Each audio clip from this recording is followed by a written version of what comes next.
We are live. There we are. Live. Here we go. Here we are. Going real now. Things about to get real. Welcome to Hang the on, future, everybody. Welcome to the future, Antonio. Hey, I'm right behind. I'm coming up real quick.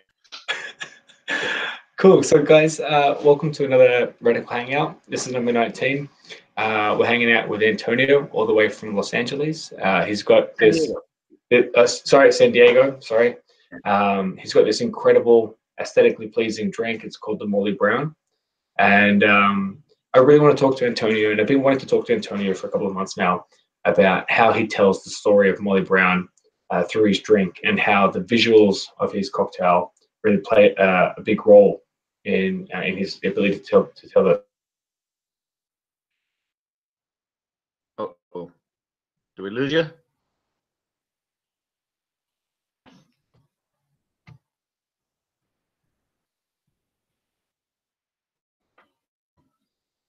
You're back? Okay, all right. There we go. Okay. Did I lose you? For a second there. All you said, I lost you right when you said ability to tell a story, and then we froze. I don't know what you said after that. Okay, man. So just to backtrack. So I've been really impressed with how your drink tells a story visually and aesthetically, and I'm really interested to see how flavors play a role in that, how you draw a correlation between visuals, story, flavors, presentation to create this really beautiful cocktail. So if you'd like, please introduce yourself, man. All right, so my name is Antonio Gonzalez. I'm from San Diego. I'll be representing the West Coast and the really small market that we have here in San Diego. So with that being said, when you were saying about the cocktail and flavors and what pleases the eye, I've always worked in, I don't want to say fine dining, but upper end dining. So the chefs always make sure you eat with your eyes first. So when I was learning to bartend on the higher end mixology side, I took that side in. You drink with your eyes first, then your nose, then your mouth. So usually I'll start with, of course, my base spirit. Okay, well, I'm going to use rum in this sense, but now I got to figure out a color. What do I have right now that has a cool color? So you're like passion fruits, that has a cool yellow, but I had a bunch of blackberries. So I go, I'm gonna do blackberry and rum, and we'll go from there. And I'm being in a small market, especially I work at 2 small restaurants. We don't have a lot of budgets. Hey, I need an infuser, I need a smoke, or I need this. I need to order these, and maybe I'll try it. Maybe it'll be bad. Maybe it'll be good. I don't know. I have to use what's on hand. So literally, whenever I create a drink, I use only what's in my walk-in fridge. If I don't have it, I'll work down the line. And I have a great kitchen staff that'll help me out with the flavors a lot too. So when I was coming up with this drink, it was cold outside that day. I wanted something that felt warm in the mouth, but was still cold. Like, when you drink a hot cup of tea, it has those reminiscence of baking and things like that. I wanted to do that same idea with a cocktail, but a cold drink, of course. So that's when I started using the clove, and I didn't want to use regular syrup or sugar, so I went to brown sugar. It has more of that molassesy taste. I go, that'll work out perfect with the rum.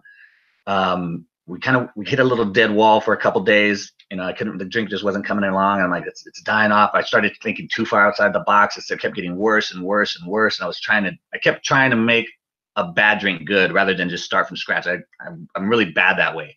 I don't know when to just stop something and then start from scratch. I'll work on a drink for weeks and I'll just keep trying. I put capers in it at one point. I'm like, let me try something sour instead of lemon. Let me put caper juice.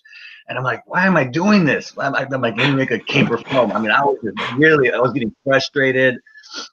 So finally I go, let's start from scratch. So we started back at the beginning, and I go, why don't I just go into lemon juice? Why am I trying too hard? Let's keep it stupid. Let's keep it simple, guys. So I went to the lemon juice. I made a simple sugar. I just wanted one more little element. So that's when I went to that pimento dram. And then as we're looking at the drink, I'm like, this is a really cool color. How do I want to serve it? Do I want it on the rocks? Do I want it up? Right now in San Diego, everybody puts everything in a martini glass. And I'm like, I don't want to necessarily put in a martini glass, but I like that elevated look. I like something tall, a little bigger. And then I cut my own ice at work. So I go, let me throw an ice cube in there and see what it looks like. And I had this big old chunk of ice that I wasn't going to use for the night. So I just threw it in there, put the drink in there. I'm like, that looks really cool. And one of those guys out of the corner just kind of goes, oh, the unsinkable Molly Brown. And I look at him, like, what's that? And he's like, Molly Brown from the Titanic. And I'm looking at the drink and I'm like, huh. And so then when I got the lemon, I threw it on there and I go, that could kind of be the moonlight, you know, as they're sinking in the Titanic, and Molly Brown's sitting there, and there it is. And he's like, oh, I was just joking around. I'm like, no, that's a good idea. So we started looking at it, and then as the more we sat there thinking about the name and how we were going to submit it and the drink, we kind of started thinking like, well, this drink it's big, it's a bold, it kicks you in the face. It's not an alcohol forward drink, it's a flavor forward drink. Because a lot of the drinks I have, like old fashions, Manhattans, things I like that, you know, it's alcohol forward. I don't like a lot of the mixers where I really don't taste the alcohol. I like to know what I'm drinking. This thing has a lot of flavor, a lot of punch. And then he's like, and so we kind of mentioned like, well, the Molly Brown, you know, she was outspoken, you know, she wasn't in her own element. Again, me and Legacy, I've done small ones. I went to Spain not too long ago for Listau, and that was one of the bigger ones I did, but I'm like, this isn't my element. I like being in my small little home with my regulars. I get to try things out. I don't step out of my comfort zone. So I'm definitely doing that right now. I'm stepping out of my comfort zone. I'm creating a drink that I'm not really used to. I'm doing something I'm not familiar with. And I go, this is working out perfect with that name, Molly Brown. You know, she was in an element where she belonged where she was at. She just didn't fit in. And she was strong. She was bold. She was outspoken. She was her own person. You know, she didn't let anybody change who she was. And even though I was going into Legacy, I didn't say, I'm going to make something that I know could possibly win Legacy. I'm going to put something in that has my name behind it. I'm going to make something that I would make for my guests, for my family, for my friends, and be proud of that. So that's what I did when that came up. And then that, like I said, that name just came out of nowhere. And as the more we worked on it, like, okay, now let's do this. We got the iceberg in the middle. We got this big drink. We got the moon shining down on it. And I go, let's run with it. Let's go ahead and submit it. And day of, I go, let's go ahead. So we submitted it last minute, and it ended up going through. It's been a great trip so far now. I'll tell you that. That's fantastic, man. You know, like you really hit on something there, right? One thing that it's taken me years. I've been bartending for, I don't know, 10, 11, 12, whatever years. And, you know, oftentimes, like you said, you know, we try to make bad drinks good, as opposed to just saying like, okay, got to scrap it, got to boil it back down to basics.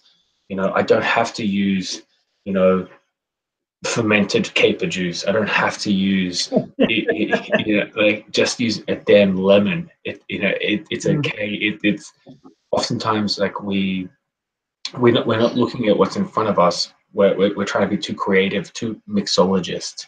But I think when you're creating a legacy drink, you know, legacy is a different competition than world class, Monin, you know, whatever else is out there. You know, legacy is about having a simple, replicable drink with a great story and a really connective vibe, right? And I think that when I look at your recipe is one of those ones that I just think to myself, like, dude, cloves and blackberries, like, of course. Yeah. Right. And it's the same thing like when I was making Cubist. Like, I had a base that I knew I wanted to work off. And for the life of me, man, I wanted to use creme de menthe. I was like, yeah. I couldn't get it out of your head. I'm using it somehow. I was so married to it. I was like, I'm going to do an old Cuban style, you know, Bacardi Ocho with creme de menthe and champagne. Oh, it's going to be and it was just fucking atrocious. And it wasn't until I stripped it down, I was like, you know, Carta Blanca, honey, lemon, you know, vermouth, prosecco, and I need something in there that's different, that's unfamiliar, that goes and plays with the contrast of cubism and fragmentation. I was like, dude, pasty. People love pasty or they hate pasty, but they'll always talk about pasty, just like art, right? Yeah. And the same thing, like you'll say, I love the drink, but because of the pasty, or I love the drink because of the pasty. Either way, it's going to be said in there, the one thing. Yeah. Yeah. Or did you have that one drink, the Cubist, the one that has the pasty? Yeah, that one. Then it'll be like that. It's the same thing. Yeah. Yeah. Sure. And I think some advice for those that are tuning in and those that will end up tuning in, you know, just don't overthink it. Don't kill yourself, and you know, you have to back yourself a little bit to know, like, hey, I know what good flavors are. I know what a good drink is. I know what I want. Just how do I get to that point? Yeah. And what it is I fight my own self, where I know what I want to go, but as I'm going there, I'll see an off ramp and I go, let's just see what's over here real quick. And then I don't know how to get back on the freeway. And I'm like, I just need to get back on the freeway to stop. And then I'll be like, well, let me turn here one more. Let me go check out this one more spot. And I'm like, now it's like been like 6 days. And I'm like, what are you doing? Just get back on the freeway and go where you know where you need to go. And it's all in my own head. It's not like anybody's telling me like, well, you should try this, or you should try that. Because everybody's like, no, that's good. You know, it's got some good balance. And I'm like, yeah, but what if we did this? And they're like, I don't think you need to. I'm like, I'm gonna try it anyways. And I'll go and do it. And then I'll just go. And they're like, and then it gets worse. And in my head, I'm like, God, this is disgusting. Why am I doing this? And I'm like, all right, let me. And then it's usually my acid. That's usually where I kind of start trying to get off the thing. Because the sweetener, you know, you could always find a fruit, a vegetable. One time I used the tops of rhubarbs as my acid because they're really bitter and tart. And that actually ended up really well. But I was in a competition and everybody was using like lemons and limes. And I'm like, oh, you know, I got a rhubarb. And I'm like, that's pretty tart and bitter. Like, I'm going to use that as my acid. And I ended up winning. So I think at that point, I'm like, oh, if I just keep finding weird acids and weird bitter notes. That's it. I'm king of the world. I used a quail egg instead of a chicken egg that day to make a foam. I mean, I wasn't thinking all off the wall. It's like you never win to it. But if you win like that, it could ruin the rest of your life. I'm like, now I think I have it. But that's usually where I hit acids. I always think like there's something else besides lemon and lime, grapefruit, orange, things like that. I'm like, okay, you know, I've used my vinegars. You know, what else is there? Oh, what if I get the brine out of kimchi and go to that? I'm like, God, that's pretty fucking terrible. But I've tried it. And or what if I get the kimchi, dry it off, and then I muddle the kimchi? And I'm like, that's just as damn bad.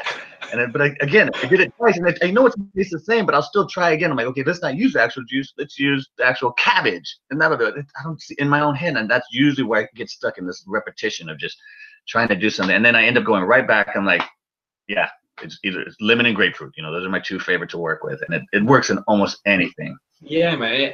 And again, you know, I just for people that watch this, just like you said, KISS, man. Keep it simple, stupid. Just don't overthink it. Like legacy isn't about who can be the weirdest.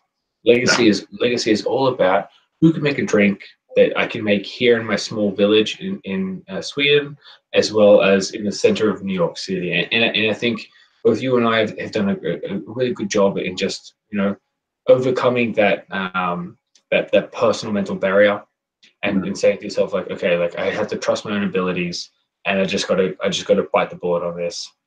But one thing I wanted to tell you is, you know, one thing that really drew me to your account over Instagram, and for anyone that watches this, go check it out. It's the Molly Brown. You know, you can't miss it. You know, visually speaking, it's captivating, right? It's one of those things that you look at that iceberg, and the second I saw it, I was like, there's a story there, right? and you know, I wanted to ask you, like, you know, not to beat you up or anything, or you know, to kind of dance around it, but do you get any negative feedback having that ginormous ice cube? The only time I got a negative feedback was from one of my managers. Is we had to change the glass where we have the big steakhouse martini glasses, like the monster, like 7-ounce or 7-inch tall, skinny stem ones. And he's like, I'm nervous about that iceberg weighing the drink over. So we just went to the small Riedels, and that's about it. People like it, and especially when the cocktail waitresses are walking it through, I make sure that they walk the long way through the restaurant and then back out to the patio so everybody can see it. And as soon as one goes out, I run out of blackberry puree in a heartbeat. So it's like, if it's slow, I'll make, okay, I'm only going to make, you know, so many squares. I'm only going to make so much puree so it stays fresh. And somebody orders one, and after that point, I'll tell my bar back, hey, just make me 2 more clamshells of that blackberry puree because it's about to go in. As soon as you can hear people saying, what is that? And what is that? And then if it's not selling, like say people are just like, it's a vodka tonic day or a martini day, we'll go out and do a photo shoot on our patio. And everybody's like, oh, what is that? Because they see this big purple drink, and, you know, they see this big iceberg coming out of it. And then out in the patio, I'll tell the Molly Brown, you know, and that I'll say the ingredients real fast so they know, like, oh, I can make that at home. You know, there's no strange thing. I'm like, no. And they go, how do you make the blackberry puree? I'm like, a little bit of sugar, squeeze a lemon, throw some blackberries in a blender, you're good to go. And they go in the syrup, some brown sugar, water, let the cloves sit in there for a few minutes. I'm like, oh, we can do that at home. Like, it's simple. You know, it's something that you can do. And as soon as they do that, what they do, they like the ice cream because it's hand cut. Some are sticking out really far, some are coming a little lower, but they like it. It doesn't water the drink down. It looks cool. They'll take pictures themselves of it. You know, they're putting it into their mouth with a big iceberg. You know, they're always writing like in their own hashtags, unsinkable, this and that. Oh, it's fantastic. And which I was even scared, like, this iceberg is gonna bang around in the nose, but the way it sits in the glass, for some reason, it doesn't slide out. It doesn't bang you on the face. It sits in there. And I don't know if it's gravity, physics, whatever. For some reason, when you lean it, it stays with the drink. It's lucky, I guess. Yeah, roll with it, man. Yeah, it's such a great concept to have and to move forward with Legacy and with any competitions that you're looking to do. Is like you said, like we drink with our eyes first, and we taste with our eyes, and the Molly Browns really visually appealing, and it's one of these things that my whole view on my Legacy, it's all about visuals and interpretation and perspectives and understanding. Understanding the process of drinking and understanding the art formation of drinks. And it was one of those things, like the color really jumps out at you, the iceberg really jumps out at you. My first thought was like the grapefruit. I mean, why the hell is he cutting a square grapefruit? and how much does he have to do? And then I went into your recipe, and it forced me to go deeper into your profile. So congratulations, man. I think you've done a really great job on your Legacy entry. I appreciate that. And like I said, I was just doing something to kind of say, this isn't my comfort zone, but I'm going to jump in here, and I'm going to jump in both feet, and let's see where it goes. And it's been a rough ride, man. I'm not going to lie. I'm nervous. I'm scared. I'm anxious. I'm excited. Don't get me wrong. I'm ready for this, but this is a lot bigger. Like I said, when I like this, because I like a drink doesn't mean the judges will. Of course, the judges have to make the drink. Are they going to do it the right way? Are they going to make the syrup the right way? So that made me nervous on that point. And I'm like, okay, if it happens, it happens. And when it did, I was like, it's just been hit that ground running, and it's just been going ever since, And then every day off, work on Instagram, getting ready to talk to you, trying to find guest bartending gigs. I'm glad it's raining right now, because I don't want to go out and do anything today. I just want to sit down and order some Chinese food delivered and sit around and watch TV all day. I need a day to rest. Yeah, it's full on, and for people that end up watching this and the guy tuning in now, like, it is full on. Legacy is a marathon. If you view it as anything other than a marathon, then you're screwed. I wanted to ask you, do you have your drink listed in a few venues? So I have it right now in 2 venues here in town. I have it. We're just waiting right now. One of the spirits went from Young's to another house, to a wine warehouse. So it's going to 2 more, one in San Jose, California, one in San Francisco, California. They're just waiting for the pimento dram to come through. So that'll give me 4. And then I have another guy I'm supposed to talk to today, and then go in and train tomorrow on the guys on how to make the syrups and everything. And it should be in another. So it'll give me a total of 5 venues, 2 up in Northern California, and then 3 here in San Diego. Because like, it's real stuff. The towns are really receptive when they see somebody that they know, or their coast, or anything like that, their country. They want to back it up. They want to see it, and especially if it's an easy drink, and it's possibly the next daiquiri, the next mojito. They want to be there, like, oh, we were making that drink, when it was just coming off the ground, and they want to be part of that too. So it's really helpful being in the community. Yeah, man. I think you need to be really cognizant when you're creating an entry for Legacy that, okay, is this something that somebody's going to want to take the time to recreate, to list, if it's a big seller, or even if it's not a big seller, if it's just a menu, a menu placement, do I have to ferment anything? Do I have to clarify? Do I have to do this? Do I have to do that? I mean, just like boil it down to the basics, make sure that everyone can make it. So that was my, you are welcome, my love.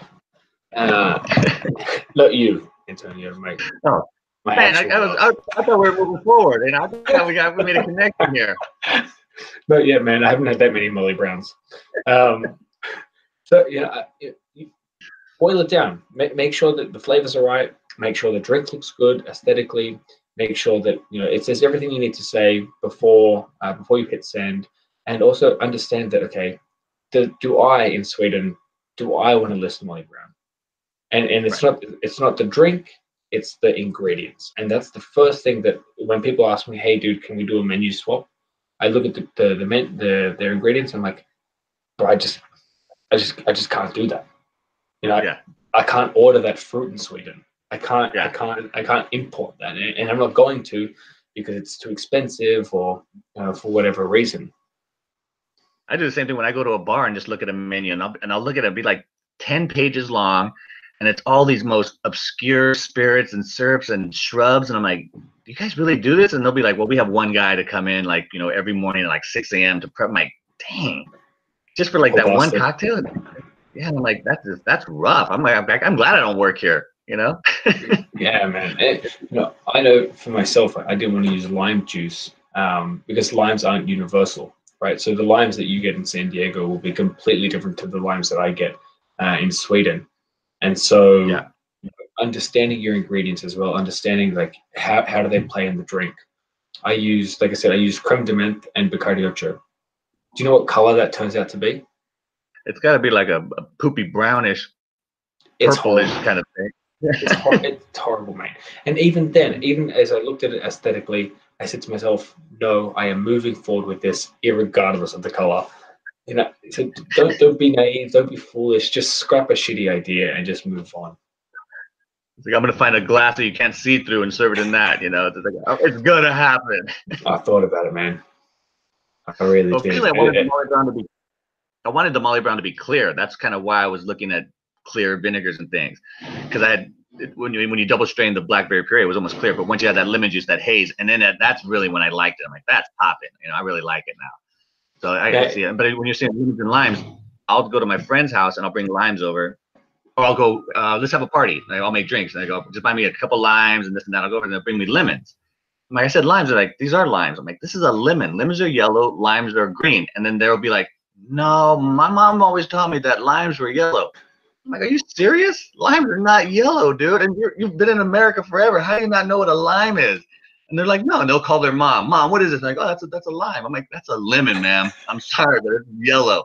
But it depends on where you're from. To them, that's what a lemon and lime. They're just totally different fruits altogether. Not just taste different like they are in Sweden. It's a total different fruit to them. Absolutely. So that's why I kept it. Yeah, and all of these factors, you have to factor in. There was I had someone hit me up and like, can you get was it the hand of Buddha fruit? And I'm like, no, dude, I can't get the hand of Buddha. Like, what are you talking about? And even if I could, I'm looking at like $60 of fruit. And you want me to that expensive over there? Something like that. I'm like, and you want me to make a shrub out of that? I'm like, well, I love you and I love your drink, but I'm not doing that.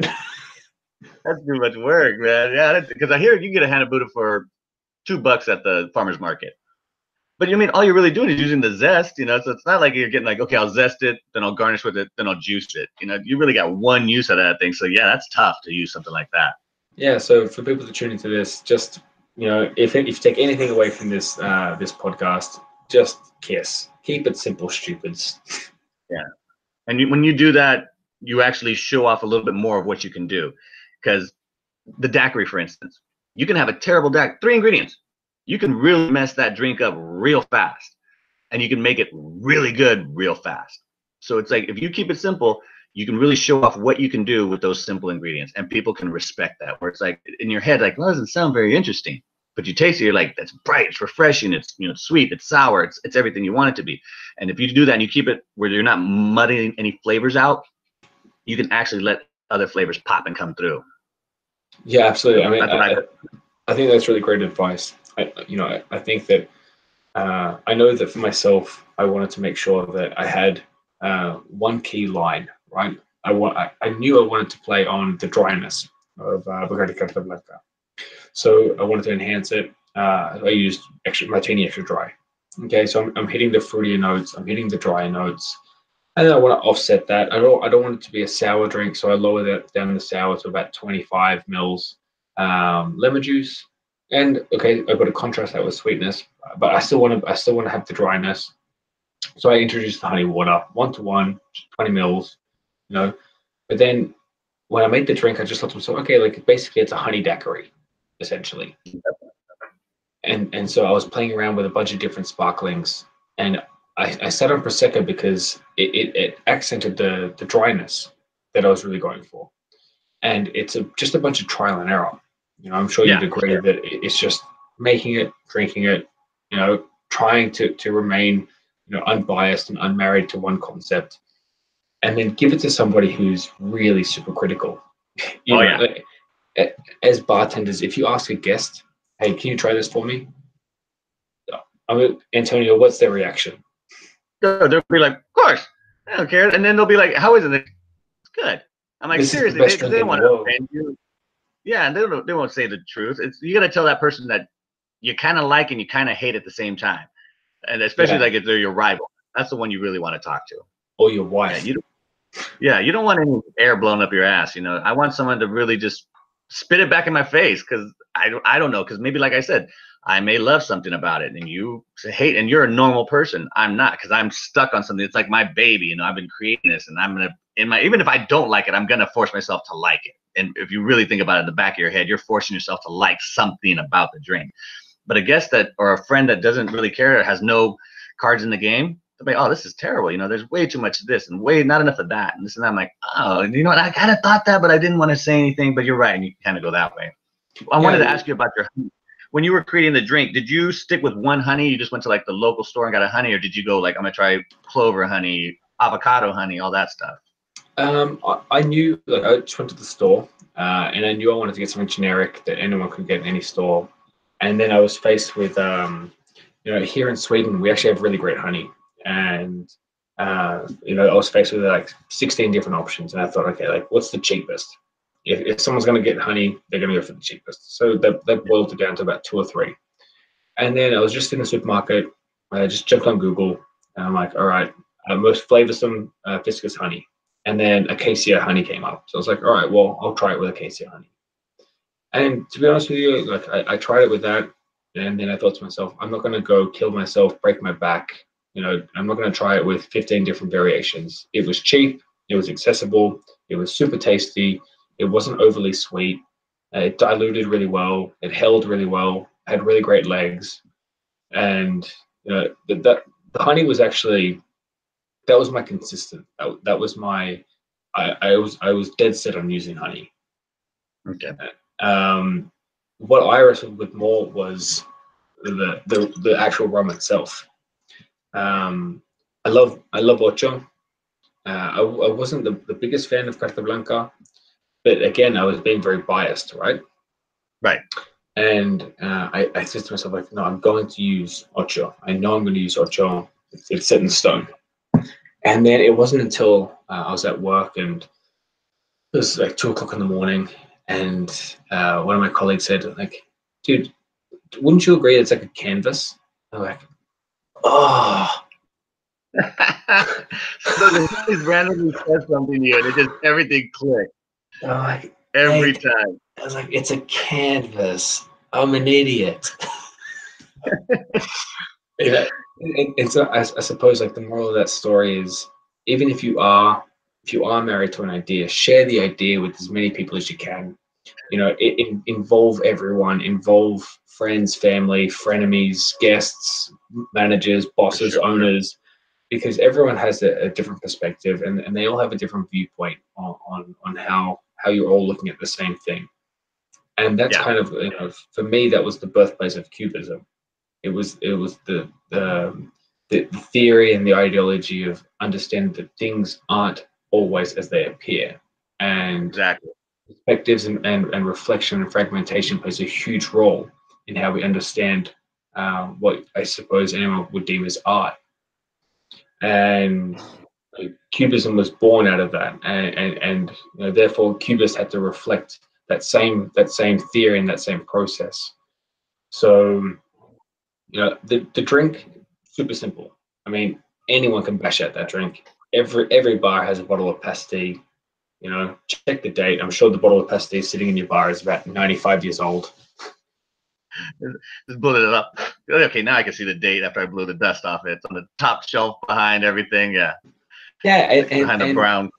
And like you said, you know, go into your pantry. Like, you don't go insane and start ordering and using coconut husk syrups. Yeah. You know, like, just go into your pantry, have it, because, you know, 9 times out of 10, if you can find it on the back shelf, anyone can find that ingredient on their back shelf. Yeah, exactly.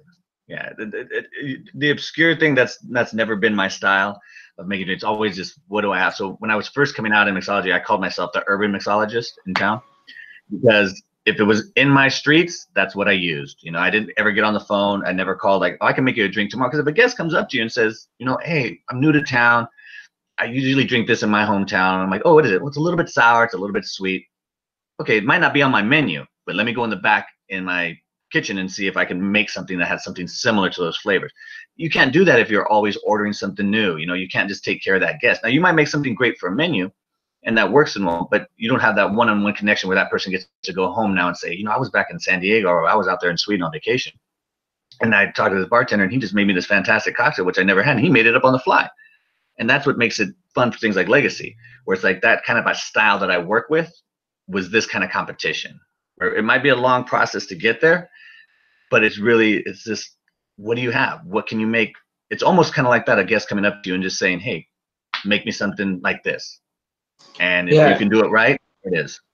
Yeah, and I think that process, it aids in the, you know, in the maturation of your legacy, right? Because let's say Cubist and the Molly Brown, they die at the national stage. We don't progress, you know, we don't move forward. But the drinks are so easy, they're so replicable, you know, the marketing behind them, the flavor profiles of these drinks, they're lasting. And your legacy only really ends when you decide for it to end. And yeah, that's one thing that, you know, I could walk away tomorrow and I know that I could drink 10 Cubist drinks in a row, no doubt. Fine with that. Yeah, I wouldn't advise it. I'm a father now, so I kind of toned that down a little bit.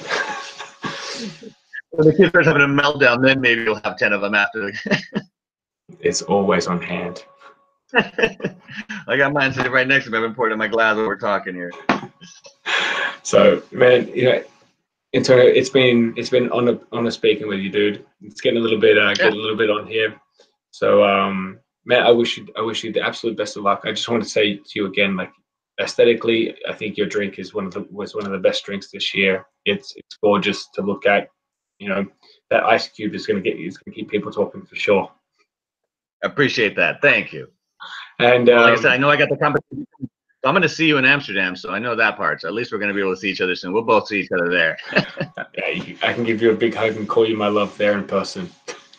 There we go. That's the plan now. Now, if we see each other, I better get a big hug, and I want it called out loud. But man, you know, it's been an honor speaking with you, and I can't wait to see how you do in your finals. I know your finals are coming up pretty soon. Yeah, we got 2 weeks. 2 weeks. Man, last push. If there's anything I can do on my end here in Sweden to help you out, please let me know. If you want to do a menu swap, let me know. We can arrange that, and I can get a feature over here for you. And like I said, you know, I'm here to help.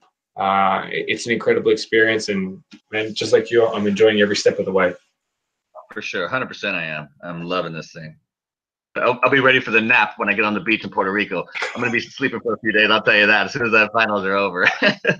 I tell you, yeah, you know, you work really hard on this, but even the small rewards at this stage, you know, it's what can I say? It makes you really love the brand. It makes you really appreciate everything they do for us as competitors, even in top 3.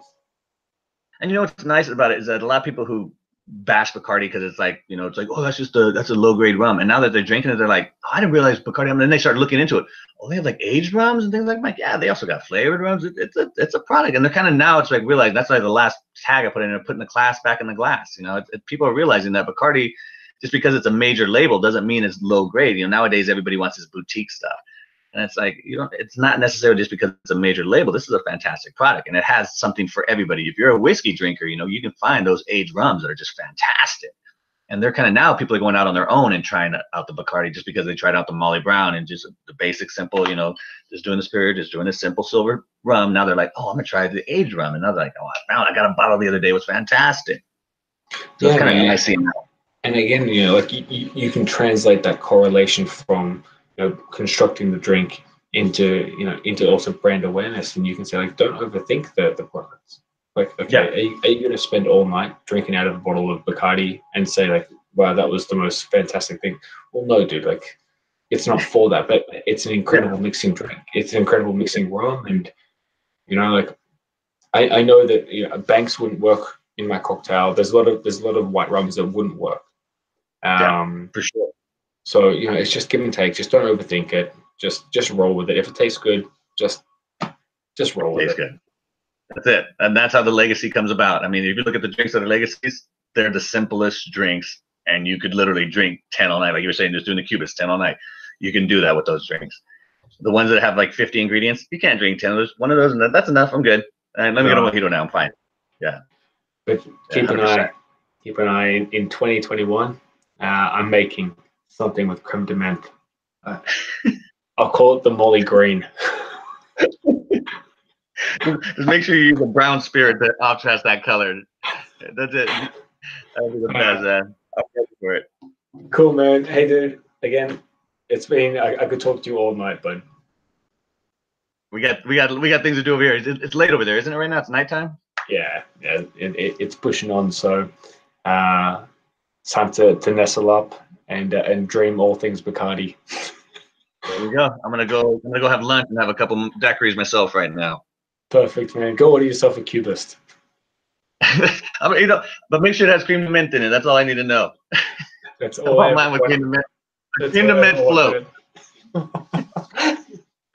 All right, bud. Hey, man. Have a great day. Don't let the rain get you down. And the biggest love to you, brother. You too, my man. It's been great talking to you. And like I said, we'll see each other in Amsterdam. Por supuesto. I'll see you soon, brother. Take care. Ciao.